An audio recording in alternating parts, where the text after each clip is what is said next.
Qué lindo es ir a Frankfurt y encontrarse con el señor Guillermo Atlas. Qué linda presentación que nos hizo Atlas. La verdad que le agradezco mucho.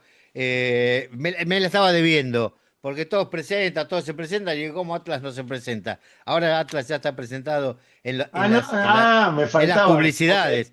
Claro, en las publicidades no estaba usted. Ahora sí, ahora ya está. ¿Cómo le va, ok. Guillermo? ¿Cómo pasó esta semana? ¿Calor, Bien. frío? ¿Cómo anda? No, Frankfurt, nada, pues. calor, nada. Esta semana mucho fresco. Ahora, viste, de casualidad que estoy en polo, en remerita o en camiseta, como quiera llamarlo, según la Remera. región. Pero bueno, 20, 22 grados más de eso, ¿no? Pero se espera para dentro de unos días un aumento de 24. temperatura. No, Como, no, no, como 24. hasta 33 grados. Ah, bueno, está bien. Yo pensé que ya había pasado el verano, por eso. No, Bueno. no, no. Bueno, acá estamos ya empezando con el calor fatal israelí, así que Me imagino.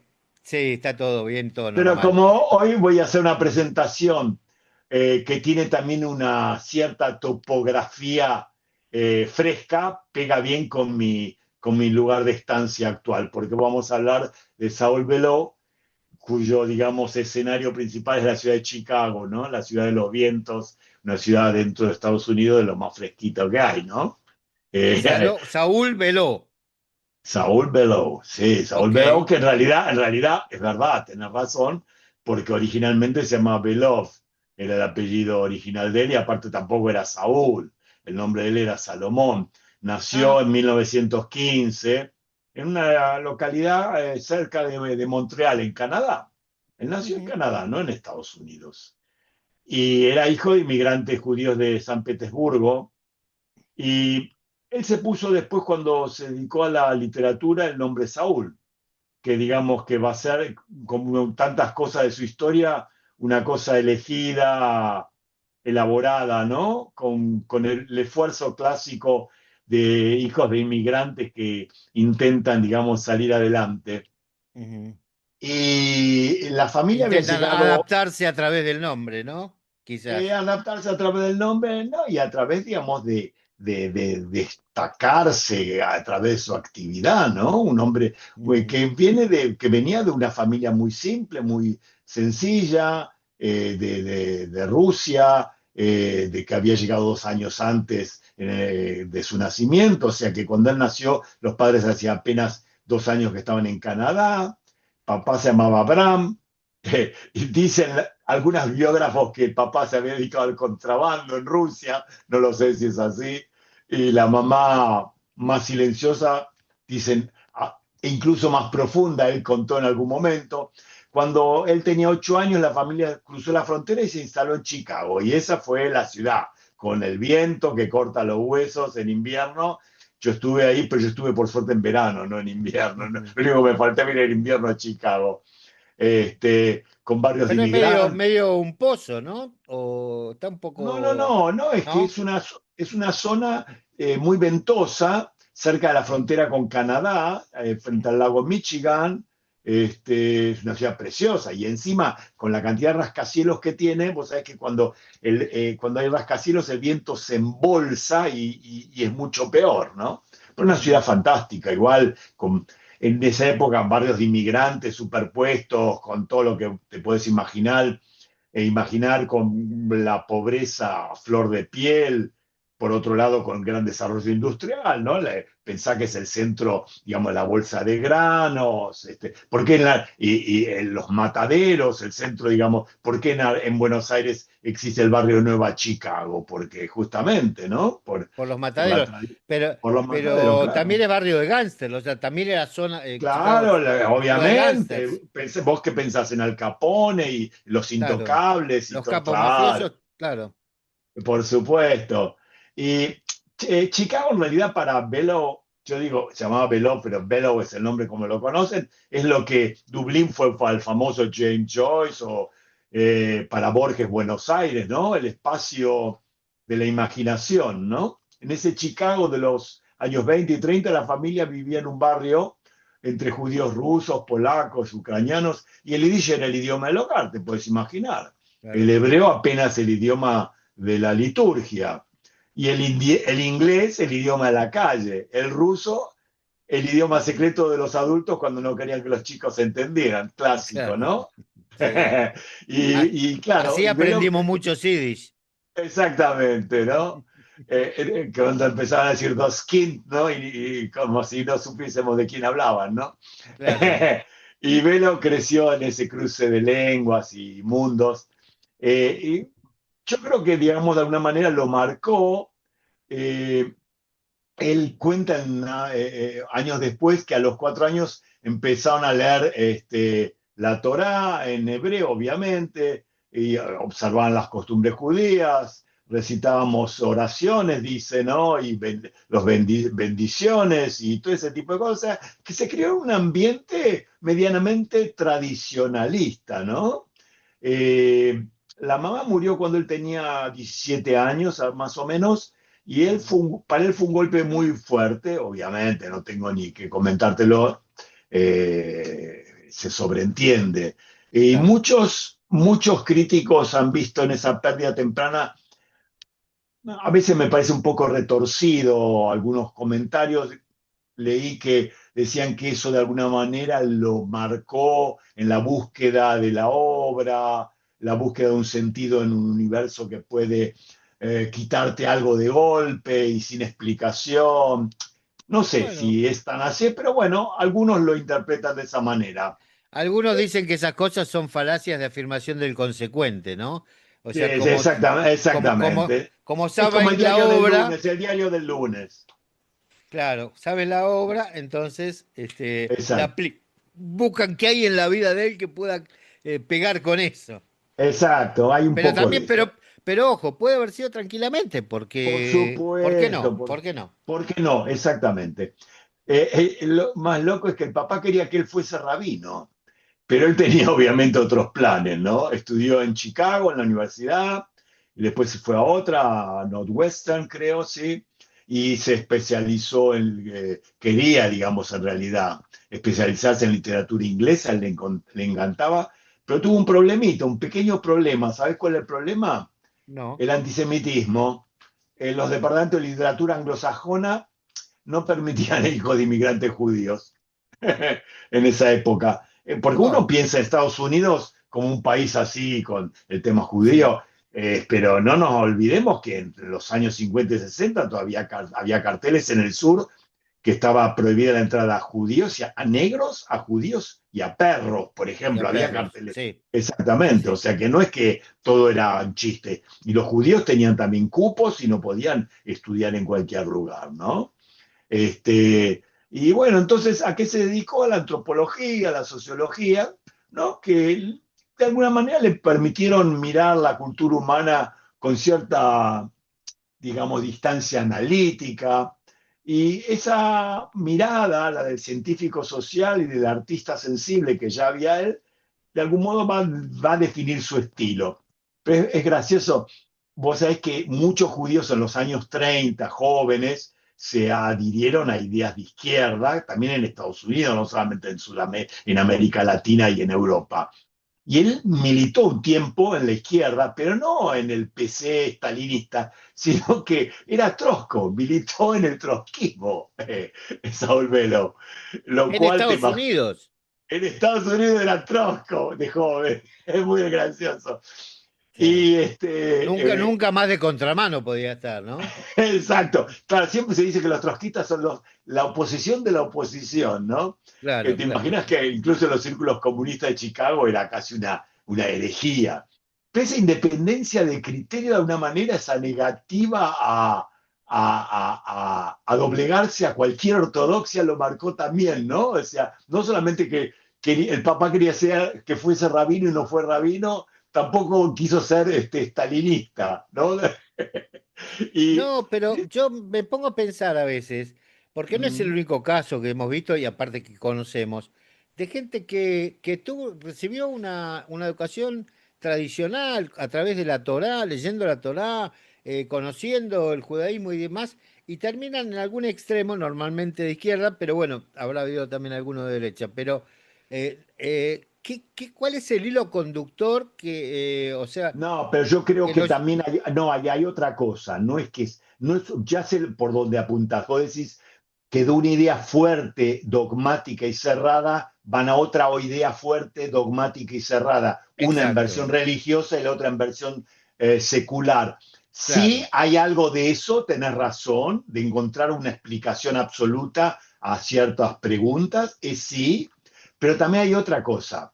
La cosa rebelde del judaísmo también está de algún modo involucrado en eso, porque pensá que la izquierda para muchos judíos en esas épocas, ya a fines del siglo XIX y en la primera mitad del siglo XX y mucho después, también nosotros en América Latina, era para nosotros como la solución a las injusticias, al antisemitismo, a la discriminación, es decir, se soñaba con un mundo más justo y eso tenía que ver también con la condición de judío y digamos con la rebeldía, digamos que está también en la fuente judaica, ¿no? No nos ujú, olvidemos de eso, no sí, solamente el tema absoluto. Pero bueno, él empezó a escribir, digamos, para mucha gente resultó una personalidad complicada.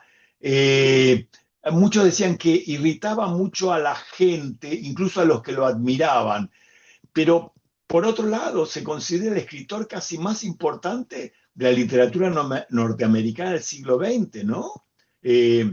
Eh, no solo como escritor judío, sino como escritor. Bueno, obviamente tenemos a Faulkner, tenemos a Philip Roth, tenemos a muchos escritores importantísimos, pero Saul Bellow es realmente uno de los grandes, grandes. Hablando de Philip Roth, eso se las debo sin falta, Marcos. ok. Eh, claro, pero empecé con Saul Bellow, que aparte da la casualidad que gana el premio Nobel en el 76, 10 años después que Shai Agnon y nuestra querida Nelly Sachs, ¿no? Que Ujú, hablamos de ambos, de ¿no es ambos, cierto? sí. Exacto. Su primera novela apareció en el año 44, o sea, cuando tenía 30 años más o menos. Se llamaba Un Grande, hombre colgado, mientras servía en la grande, Marina. relativo, ¿no? Su primera novela en el 40, tenía, ¿qué edad tenía? Si él es del 15, ¿no? Sí, sí, Pensaba, sí, sí, treinta y sí, nueve sí, sí, 36, sí, sí, fue el 29, 29. 29, sí, era un hombre relativamente joven, escribió mientras servía en la Marina Mercante, digamos, tuvo muy buena crítica, pero encontró, digamos, su voz realmente la encontró ya en el 53 con la famosa Las aventuras de O.G. March, la historia de un joven judío pobre de Chicago que recorre el mundo del siglo XX con una mezcla de asombro y tenacidad buscando quién quiere ser, ¿no? Es decir, él tiene en toda su obra temática judía, a diferencia de otros escritores judíos, tanto latinoamericanos, europeos y norteamericanos, él realmente tematiza la cuestión, bueno, Philip Roth también, pero me parece que Bellow es como, tiene como un acercamiento menos conflictivo que Philip Roth al judaísmo. Pero hay algo Eh, ahí de autobiografía de alguna manera, ¿o No no? tengo idea. Puede haber, por supuesto, pero vos sabés que eso los irrita mucho a los escritores cuando vos le preguntás eso. Ya lo hemos hablado varias veces, porque, claro, hay elementos, porque es imposible escribir negando totalmente la biografía, porque la biografía es Por parte de lo- la formación también. Pero sí, porque habla justamente de un joven judío pobre en Chicago, podría ser, ¿no? Eh, dice, dicen que la primera frase de esa novela es una declaración de principios. Se las leo. Soy norteamericano de Chicago y así me presento por mi cuenta sin que nadie me haya dado instrucciones al respecto. O sea que nadie le da instrucciones, él habla en forma independiente.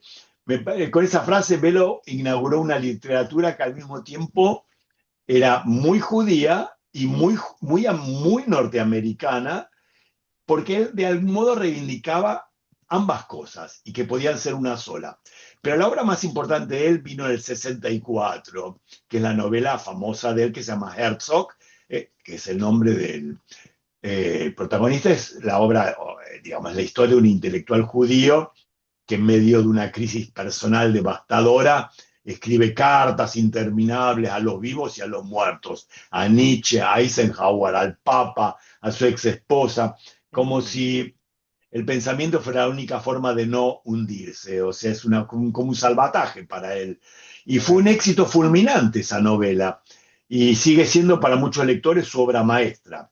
Después la famosa novela del El planeta del señor Zambler del año 70, narrada desde la perspectiva de un sobreviviente de la Shoah que vive en Nueva York, convulsionado en los 60, abordó con valentía y sin concesiones la pregunta de qué significa haber sobrevivido cuando tantos otros no sobrevivieron, tema muy remanido y muy importante.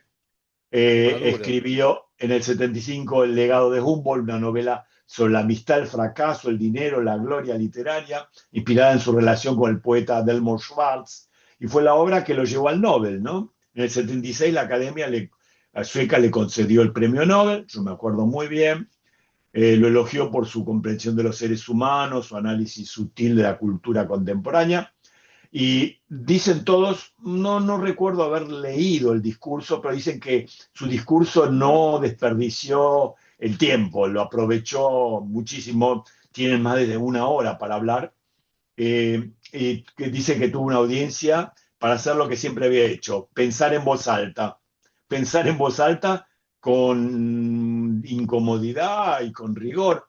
Criticó durante el discurso a los escritores modernos que a su juicio presentaban una imagen empobrecida del ser humano, reducido a la angustia y el vacío. Y él creía, y su obra de hecho lo testimonia, que la literatura tenía la obligación de mostrar la complejidad real de la vida humana, con sus contradicciones, su humor, su sufrimiento, y también la extraña capacidad de resistencia que tienen las personas.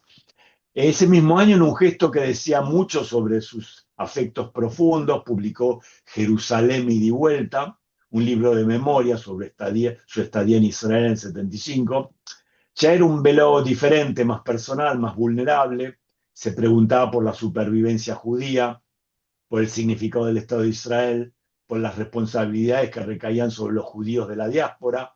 Herzog y El planeta del señor Zambler ya habían sido traducidos al ibret y habían tenido una recepción entusiasta en Israel. Mm. Bellow no era ajeno a este país, lo sentía como parte de su mundo, ¿no?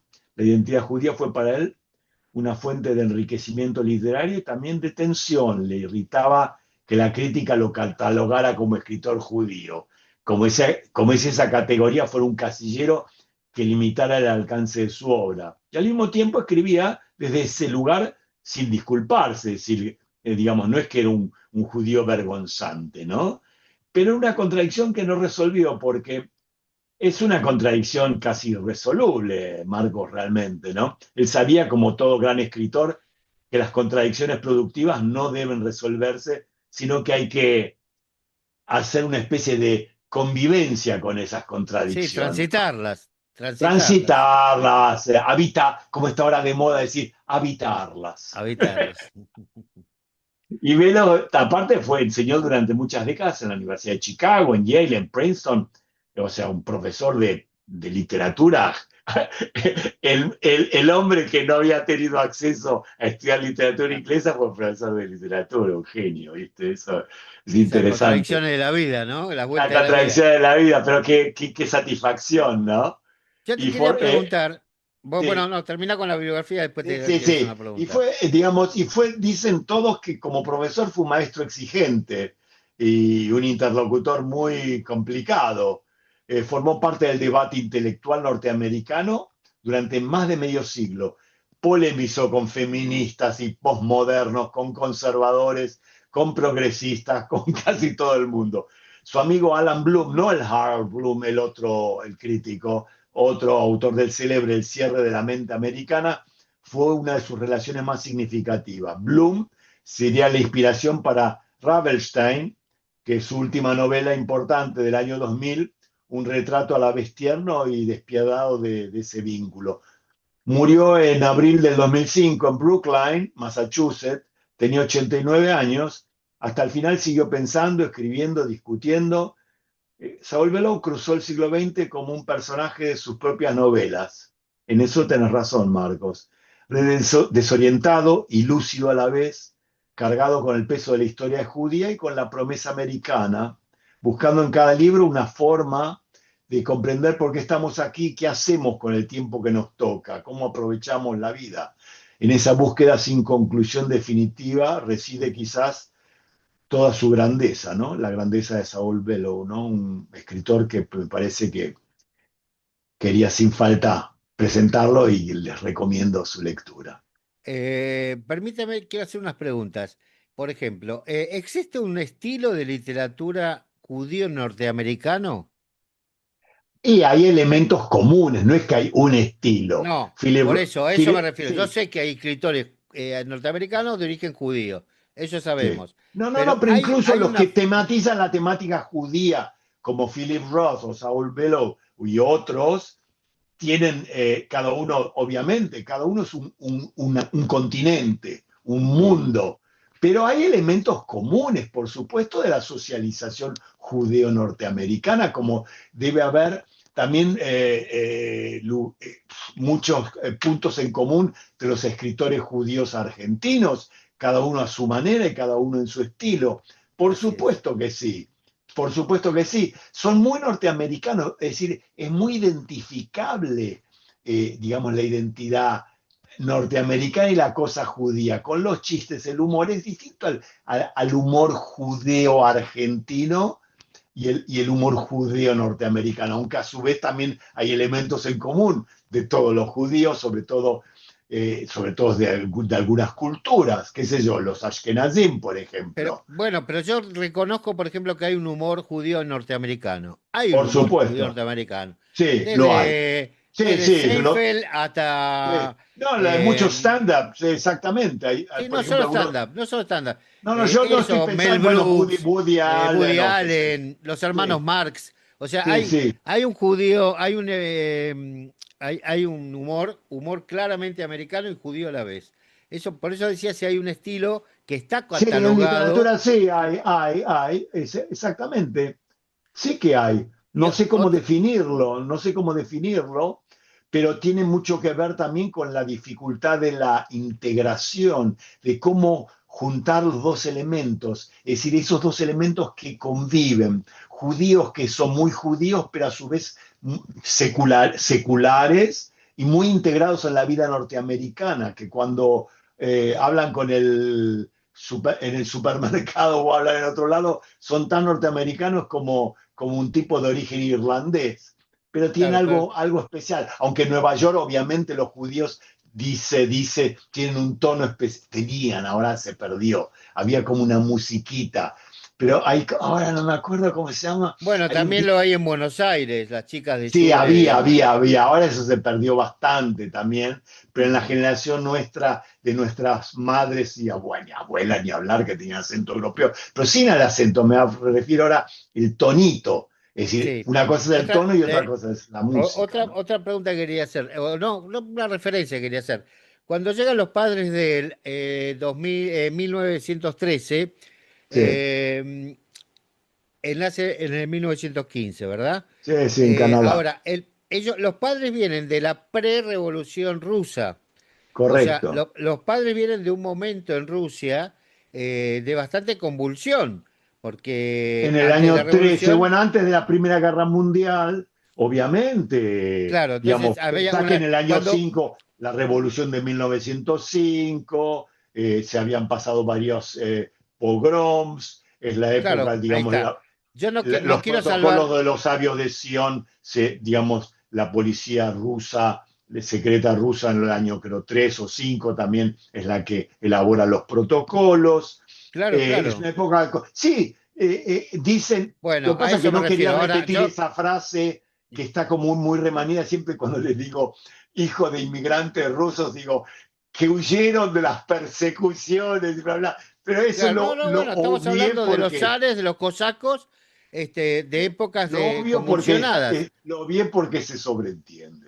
No, no, está bien, no, a lo que me refería, porque usted en un momento dijo que era considerado como contrabandista. El papá, Sí, Abraham, me refiero a Abraham. sí, Abraham, Abraham, Abraham. Con esto quiero salvar, rompo una flecha por Abraham, rompo una flecha por Abraham. Digo, en aquellas épocas, ser contrabandista era un modo de vida. O sea, no es que Yo ese, no le puse carga moral. no, no, no, yo digo, para mí. Digo, no, Sí, sí, porque, eso él también lo lleva, porque, o sea, se transmite de alguna manera. Lo que han corrido los padres, lo que han sufrido los padres, de alguna manera también se transmite obvio. a él. Y Y en varias digo, generaciones incluso. claro, bueno, digo por eso, que la vida que vivieron los padres y ser contrabandista en su momento era una profesión más, porque es como decir, en las fronteras de cualquier país y de cualquier lugar, yo conocí mucho la de Paraguay, Clorinda y Asunción, bueno, ser contrabandista, ser pasero, eran profesiones, digamos, no Claro. eran Bueno, delitos, a eso me ahora que está refiero. tan de moda, perdón, ¿no? Sí, que no quiero ofender a nadie, ahora que está tan de moda, digamos, no pagar impuestos y darlo como normal en algunos países. Bueno, puede ser, no, pero esos son otros delitos, está bien, No, por eso te digo, o sea que todo es posible. todo es posible. Atlas, querido, le agradezco mucho la presentación, nos estaremos Un viendo la gusto, semana que como viene. siempre. Muy Que tenga bien. muy buena semana, un abrazo Igualmente, grande. un beso para todos. Chao, chao, chao. Chau, chau. El señor Guillermo Atlas, la presentación de todas las semanas aquí en La Voz de Nadia. Gracias, Guillermo. Chao.